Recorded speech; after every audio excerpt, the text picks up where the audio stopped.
Shut up and sit down is going to the moon. A small step for man, a considerably bigger step for a smaller man with little shoes. This game is kindly provided by Sinister Fish Games. It plays 1 to 5 humans and is designed by Hakoon Gorda, which is a difficult name to pronounce on account of the fact that the designer came from the moon. There have been some games prior to this, designed by the same person. There was Villagers, a game of quite specific and bitty escalations of medieval style crafts. Jewelers and coopers and timber people, oh my. Then there was Streets, which I haven't played, and lots of people said, it's fine. But now we got this, Moon. Or, if you're that way inclined, Now. This is of course muscling in on the Tim Fowers territory of what if small oblong, but really crammed. At the time of recording, this game is not currently available, but it is out very soon. Now first up, I just want to point out that this really is a bit of a slam dunk in terms of production. The scope of what you've got in this small form factor box, these neat little token boxes and the card dividers that make it very easy to put away and get out again. And look at these little Rover tokens. And yeah, these tokens are sort of one of the coolest things of the game, but they're also a factor in one of my biggest complaints of the game. Oh dear, which we'll come back to later. The game takes place across 3 eras, 100 years of trying to colonize the moon. You're all competing to make competing moon bases by creating these little tableaus of cards in front of you. Most cards cost you resources to build, but can also be space binned instead for the resource on the bottom bit. But on each of your turns, you can only do one or the other with 1 card as your action. And these cards are drafted. Drafting, horrid. You mean I look at these cards, have to choose one I want, and then the rest of them disappear, and I'll never see the ones I want ever again? Yes, games. Oh, it's good, isn't it? Now most of these cards are going to come in 2 different types, blue ones and yellow ones. Blue ones are going to get you resources that you'll collect at the start of each new era, whereas the yellow ones are going to be adding flags to your collection. Flags will score you points at the end of each era, but only if you have the most of that flag. And much like a teenager going to their first ever wedding, you can expect some serious complications with ties. But what's that I can hear about complications involving tied scores? Let's ask our friend, Reginald the Rover. Reginald can't explain the thing because he's a small wooden component. Basically, if there is a tie for who has the most flags, we've both got the same number of red flags at the end of a round, then whoever has the most Rovers in their supply takes it. What happens if it's still a tie? It's a Rover rollover, which means all of those little heart points on that scoring flag are going to get pushed over and added to for the next era of the game. Spicy. Now, the wonderful thing about losing a tie, because you have fewer Rovers than the other player, is that most of the time, it's probably your fault. The lovely thing about these little Rovers is that on your turn, you can place one of them on another player's card, not your own. Doing so gets you whatever that card offered. Maybe it's a flag that you need as a prerequisite for putting down one of your cards you want to build, or maybe it's just some juicy resources. However, at the end of the era, other players are just going to swipe off all the Rovers on their cards, and those Rovers are now their Rovers. But it's probably fine because I need the resources right now, so I'm going to put a Rover, that's yours. Realizing that you're still going to tie on your beloved flag at the end of the second era, and you're probably going to lose it because you gave away too many Rovers to bloody Tom. I'm sorry. You're not sorry, you love those Rovers. I love those You Rovers. call them all Reginald. Well, it's just delightful, and it means you're going to get these beautiful, hearty point tokens as your prize. Don't know why I went a bit goblin-y there, I apologise. This is a family show. It's okay. But oh no, I've found a complaint. These little tokens that represent your points in the game, they're kind of annoying. The main ones you use are 3 on one side, but you flip them over to be just nothing, which represents 1. There's something about this, and I like the idea of this, right? Lots of board games at the moment are using flippy currencies. It's a really good way of cutting down on components. But there's something about the mathematics of turning a 3 into a 1 and working out what combination of new tokens and flippy tokens you can use that melts my brain. I can't quite do it. And the issue with these is, as a main component that you're using, they're very small, it's very easy to knock them over, doubling or tripling your score immediately by accident. See, I couldn't even work out if it was doubling or tripling, and it's not complicated, it's 1 to 3. That, however, is kind of maybe just more of a me problem than a game problem, but what's frustrating is the fact that not all of these tokens are flippy style. The hundreds are flipped to be 50, but then there is this small handful of tokens, these 4 and 5 hearts, which are put aside at the start of the game and used specifically to mark the rewards for the second and third round of the game, when the flag rewards get incrementally better, but they're just single-sided 4s and 5 on both sides. And there's something about that. There's something about having a bunch of components that aren't double-sided to be doubled or tripled, which is just slightly messy. I can't put my finger on it, but it's just slightly messy, slightly annoying, and every time I've played it, I've found people getting a bit like, regarding points, which is not ever an exciting part of a game, and always the part of a game you want to be lubricated and smooth, to be easy and frictionless. Now, I might have been wrenching away at these hearts for a little too long, but really it only stands out because the rest of this game's production is just superb. There's so much good attention to detail, everything is very sharp, clear, and well realized. The same can't be said for Stanley Kubrick's faked version of the moon landings, which of course was done mainly with puppets by Jim Henson. And there's something else here that doesn't quite nail the moon landing.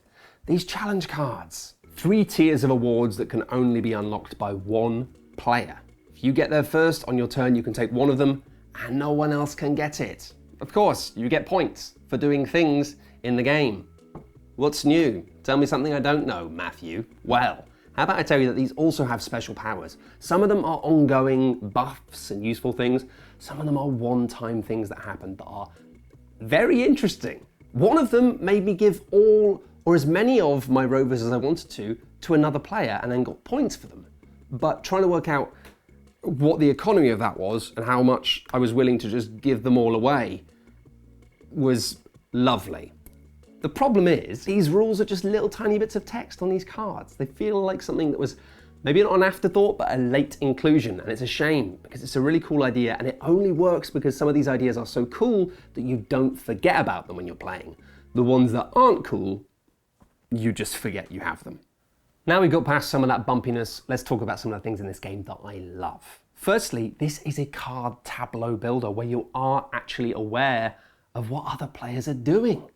A rarity in the genre.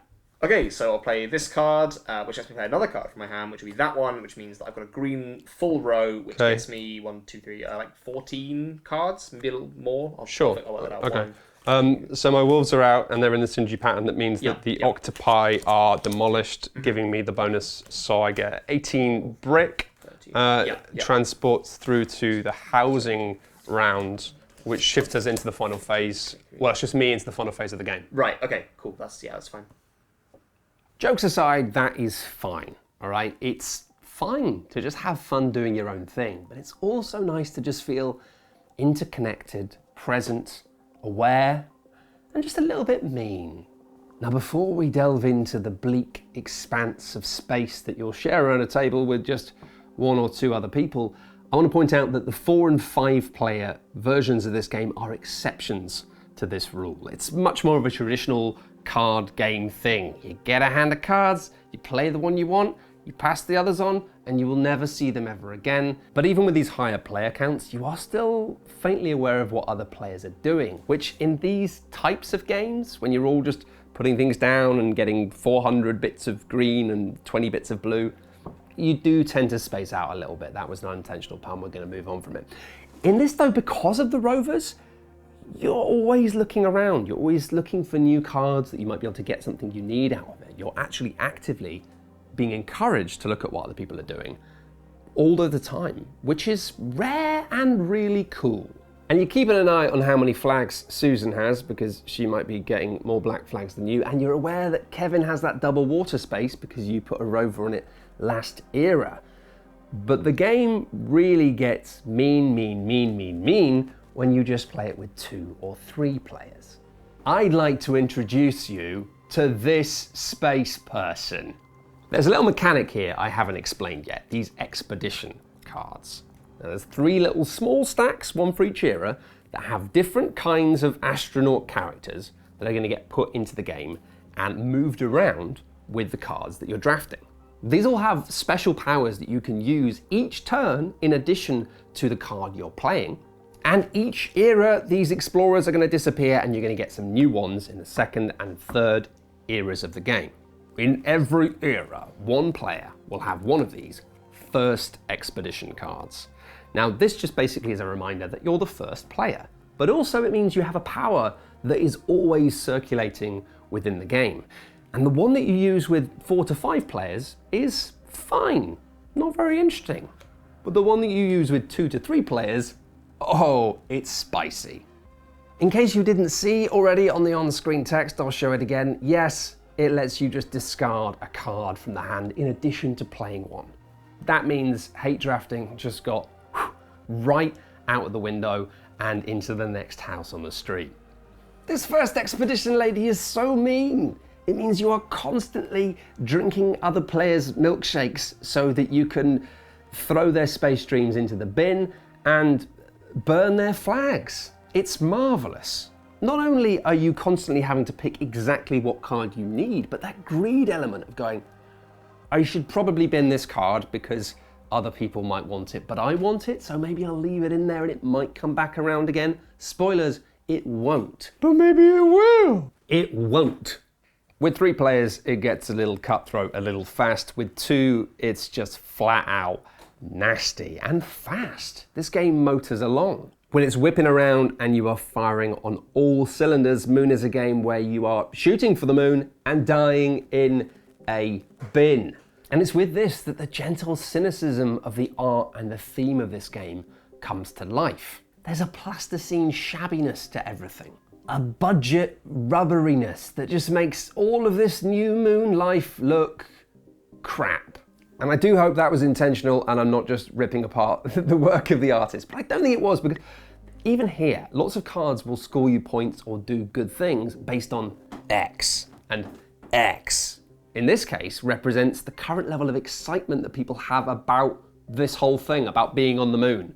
And in the first round, 3 excitement, then 2 excitement, until eventually it's like, yeah, it's the moon, I guess. We're here. The artists here have done a really good job of providing that clean, slick sci-fi style, whilst making also everything look rubbish in a way which feels, in 2023, with space travel apparently on the horizon, with the current people apparently doing it, it just feels perfectly on point. But I love and respect that it doesn't go all in. It's still pretty subtle stuff. This isn't like bleak dystopian space future. It's just like the Clangers are anxious about capitalism. And in the same way that this game isn't full on horrid, it's not full on mean either. It's just, you can't expect to see cards you want coming back again because other people are going to put them in the bin. Of course, there are cards that let you get things out of the bin too. There are all these cool pink cards that, in addition to getting you resources and flags for point supremacy, allow you to do one-off powers. You flip them once per era and get to do a thing. There's a lovely neat chain system to this too, in the fact that you can only do one of them on each of your turns. If you have a whole bunch, working out the optimal order for flipping that to get me loads of the green things, and then flip that to turn that into that. It's just super satisfying. Really lovely, neat game. What's not to love? Well, with 5 players or 4 players or sometimes even 3, this game can be slow. That was me. What? That was me being an astronaut. I know, what? I said it was really nippy, right? Well, it is with 2 and it is with 3 if people are being nippy. But the rule of law as written in the manual is that after everyone has done a thing, you all pass your cards around and then you go again. But we're in space and international laws don't apply here, so I just modified the game and made it so that after you've taken your turn, you put the cards down, and then the next player, after they've taken their turn, can start planning their turn rather than everyone having to wait until new first player. No one knows what they've got, no one knows what they're doing. As soon as you make that tiny modification, it doesn't affect the game in any way, and the game just rockets around. It's turns, turns, turns, turns every meal of the day. Breakfast, dinner, midday dinner.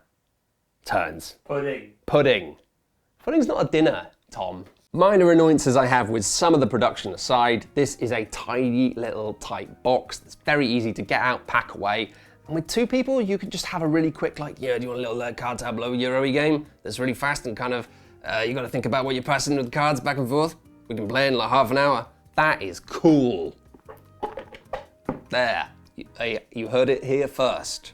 What about though if you don't want this or you can't get this at the time of finding this video on the internet? Well, how about I suggest you a couple of other quite small, boxy, cardy games to do with space. First of all, Star Realms. I'm not even kidding.